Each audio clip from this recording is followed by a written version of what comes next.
श्री रंगनाथ मंदिर के महंत, जो कि प्रभु के बहुत प्रिय भक्त भी थे, अपने कुछ शिष्यों को साथ लेकर दक्षिण में तीर्थ स्थानों के दर्शन करते हुए एक नगर में पहुँचे। शाम का समय था। रास्ते में एक बहुत ही सुंदर बगीचा देख महंत जी ने सोचा कि यही कुछ देर विश्राम कर भोजन प्रसाद बनाकर हरिनाम संकीर्तन किया जाए। संयोग से वह स्थान एक वेश्या का था, जो उसी बगीचे के पास एक भवन में रहती थी। महंत जी और उनके शिष्यों को इस बात का पता नहीं था कि जिस जगह वह रुके हैं वो स्थान एक वेश्या का है। वेश्या भी दूर से अपने भवन से हरि भक्तों की क्रियाओं का आनंद ले रही थी। संतों के प्रभाव मात्र से उस वेश्या के हृदय में भी प्रभु का प्रेम उत्पन्न हो रहा था। स्वयं को बड़भागी जान उसने संतों को विघ्न न हो ये जानकर तथा अपने बारे में न बताकर दूर से ही अपने भवन से ठाकुर जी के दर्शनों का आनंद लेती रही। जब सभी संतों का भोजन प्रसाद व संकीर्तन समाप्त हुआ तो अंत में वह वेश्या एक थाल में बहुत सारी स्वर्ण मुद्राएं लेकर महंत जी के पास पहुंची और महंत जी को प्रणाम किया। तब उस वेश्या ने महंत जी को बताया कि ये स्थान मेरा ही है, मैं यहाँ की मालकिन हूँ। यह जानकर महंत जी को बड़ी प्रसन्नता हुई। उन्होंने आभार व्यक्त करते हुए कहा कि यह बहुत ही सुंदर स्थान है, हमारे ठाकुर जी को बड़ा पसंद आया और यहाँ संकीर्तन में भी बड़ा मन लगा। अब वेश्या ने जो स्वर्ण से भरा हुआ थाल था महंत जी की सेवा में प्रस्तुत किया। सच्चे संतों का स्वभाव होता है कि वो बिना जाने किसी भी अयोग्य व्यक्ति का धन या सेवा नहीं लेते हैं और इसकी अनुमति शास्त्र भी नहीं देता है। अतः महंत जी ने उस वेश्या से कहा, हम बिना जाने ये धन स्वीकार नहीं कर सकते जब तक आप यह ना बता दें कि आपने किस तरह से यह धन अर्जित किया है। वेश्या ने भी द्वार पर आए संतों से झूठ न कहकर सारी बात सच सच बता दी। उसने कहा, मैं एक वेश्या हूँ, समाज के आसक्त पुरुषों को रिझाती हूँ, उसी से मैंने यह धन अर्जित किया है। इतना कहकर वह महंत जी के चरणों में पूर्ण समर्पण करते हुए फूट फूट कर रोने लगी तथा महंत जी से श्री ठाकुर जी की भक्ति का दान देने का अनुग्रह करने लगी। महंत जी को भी दया आई उसके इस याचना पर, लेकिन वे बड़े धर्म संकट में पड़ गए। यदि वेश्या का धन स्वीकार किया तो धर्म की हानि होगी और यदि शरण में आए हुए को स्वीकारा नहीं, मार्ग नहीं दिखाया तो भी संत धर्म की हानि होगी।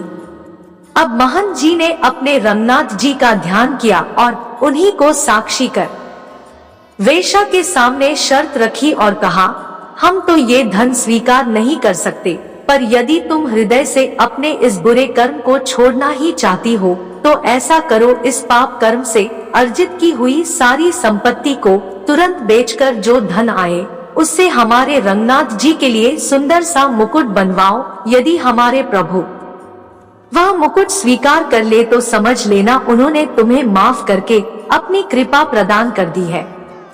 वेश्या का मन तो पहले ही निर्मल हो चुका था। महंत जी की आज्ञा पाते ही उसने तुरंत पूरा संपत्ति बेचकर उससे रंगनाथ जी के लिए 3 लाख रुपए का सुंदर मुकुट बनवाया। कुछ ही दिनों बाद वेश्या ने मुकुट बनवाकर अपने नगर से महंत जी के साथ रंगनाथ जी मंदिर के लिए प्रस्थान किया। मंदिर पहुंचते ही जब यह बात समस्त ग्रामवासियों और मंदिर के पुजारियों को पता चली कि अब वेश्या के धन से अर्जित मुकुट रंगनाथ जी धारण करेंगे तो सभी अपना अपना रोष व्यक्त करने लगे और महंत जी तथा उस वेश्या का मजाक उड़ाने लगे। महंत जी सिद्ध पुरुष थे और रंगनाथ जी के सर्वविदित प्रेमी भक्त भी थे, तो किसी ने उनका विरोध करने की चेष्टा नहीं की। अब देखिए, जैसे ही वो वेश्या मंदिर में प्रवेश करने लगी, द्वार तक पहुंची ही थी कि पूर्व का पाप बीच में आ गया। वेश्या मंदिर में पहुंचने से पहले ही रजस्वला हो गई। वेश्या बहुत ही दुखी हुई, सोचने लगी संत की कृपा हुई, रंगनाथ जी का अनुग्रह प्राप्त होने ही वाला था कि रजस्वला हो गई, मंदिर में जाने लायक ही न रही। अब सब लोग उस वैश्या का हंसी उड़ाने लगे। पुजारी भी महंत जी को कोसने लगे। अब महंत जी भी क्या करते, उन्होंने वेश्या के हाथ से मुकुट लिया और स्वयं रंगनाथ जी के गर्भगृह में प्रवेश कर श्री रंगनाथ जी को मुकुट पहनाने लगे। इधर महंत जी बार बार मुकुट प्रभु के मस्तक पर धराएं और रंग जी मुकुट धारण ही ना करें, मुकुट बार बार रंगनाथ जी के मस्तक से गिर जाता।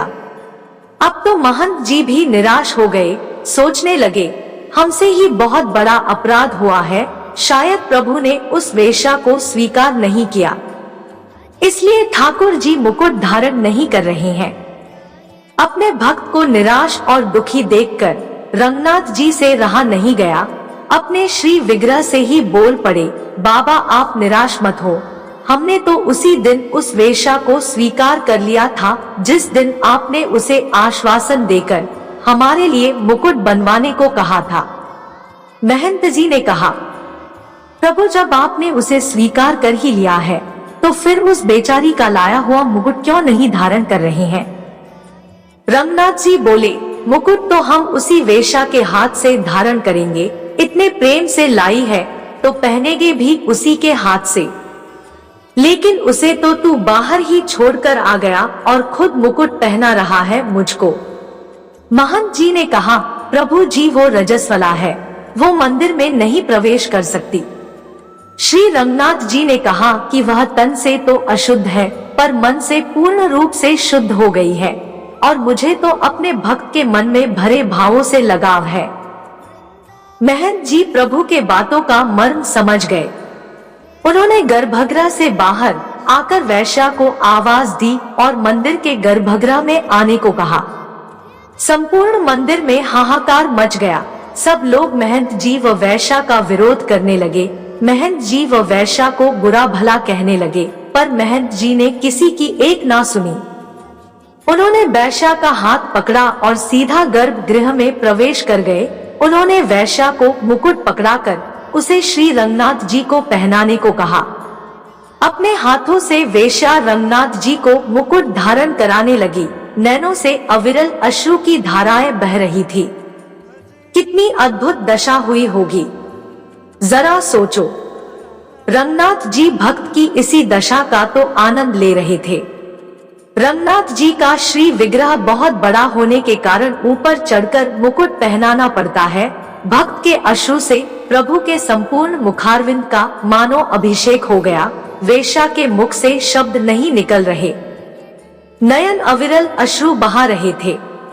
आज रंगनाथ जी ने उस प्रेम स्वरूप भेंट को स्वीकार करने हेतु अपना मस्तक नीचे झुका दिया और मुकुट धारण कर उस वेश्या को वो पद प्रदान किया जिसके लिए बड़े बड़े देवता संत महात्मा हजारों वर्ष तक व अनुष्ठान करते हैं, पर उन महाप्रभु का अनुग्रह प्राप्त करने में असमर्थ रहते हैं। कोटि कोटि वंदन है ऐसे संत को जो उस अनधिकारी वेश्या पर अनुग्रह कर श्री गोविंद के चरणों का अनुसरण करवाया। वास्तव में प्रभु का ये ही शाश्वत सत्य स्वरूप है जो सिर्फ और सिर्फ प्रेम से रीझते हैं। लाख जतन कर लो, हजारों नियम कायदे बना लो, परंतु यदि भावपूर्ण भक्ति नहीं है तो सब व्यर्थ है।